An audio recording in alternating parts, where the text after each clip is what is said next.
milestone mo kasi. So, nung time na po yun, from Cornerstone, pinasok po nila ako doon Sigaling. So, kaya po ako, dapat nasa Sigaling before. Tapos ayun, ako naman po dito, as a TikToker po ako dinig. Siyempre kasama ko pa rin po yung mga TikToker friends ko, ayan. So, abangin nyo pa rin yung iba't ibang mga dances, ayan. Lalo na from TikTok, mga usong TikTok. So, ayun yung mga dapat yung abangan from TikTokers.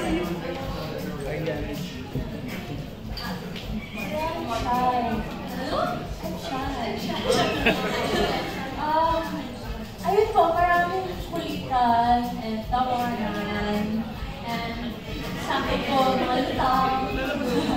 So, yeah, maraming sayawan ulit. Good luck to me. Ayun po, pasok ko lang na kami. Sample! Sample! Kakanta ka naman. Sino?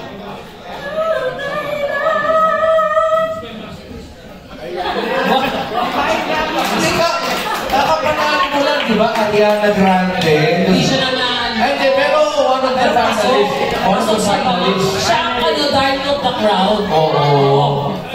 Sayo ka muna, konti na. Konti na. Sige na. Sige na.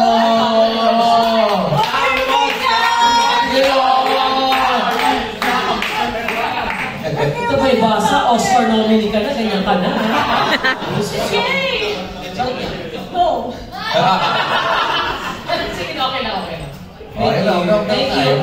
I-reserve na niya sa kanyang bonggang production Kami na number. lang po sa single. Thank you, next.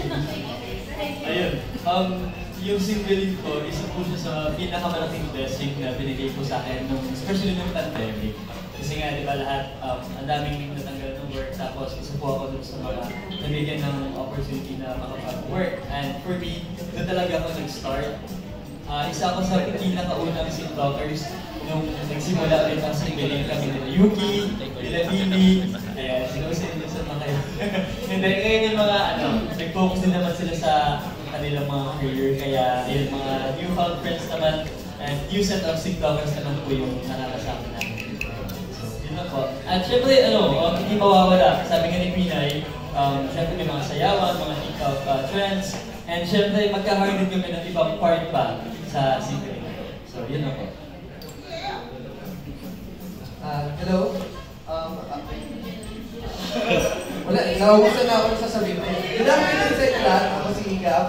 Ako naman, nakuha ako from Pop Pinoy. This showing in Feb din na boy band group siya.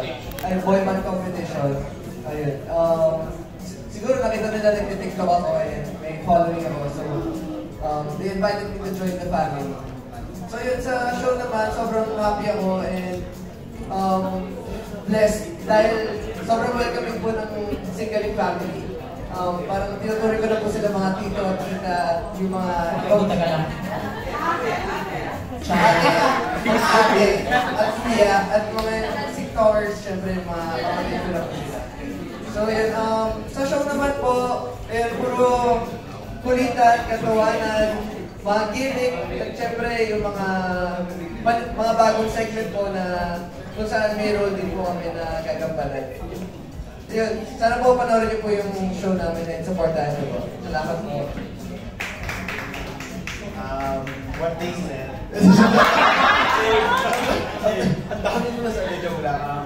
Ayun, ang singling po para sa akin is naging isa siyang plataforma na kung saan mas explore ko. Sorry, wala na yung Malalim yung beat. Wala sa tuloy. Nag-isa siyang plataforma para sa akin na mag-explore pa. Kasi nakilala po ako sa pagsasayaw. At nung una po, akala ko hanggang doon lang. Before singling, akala ko hanggang sayaw lang ako. Pero sa singling naman, na-train nila kami and na-discover ko na pwede pala kaming mga TikTokers mag-host. Pwede din pala kami umarte. Na pwede din pala kami kumanta. Sila lang po, hindi po kasama. Pero, uy! Wala na tayo.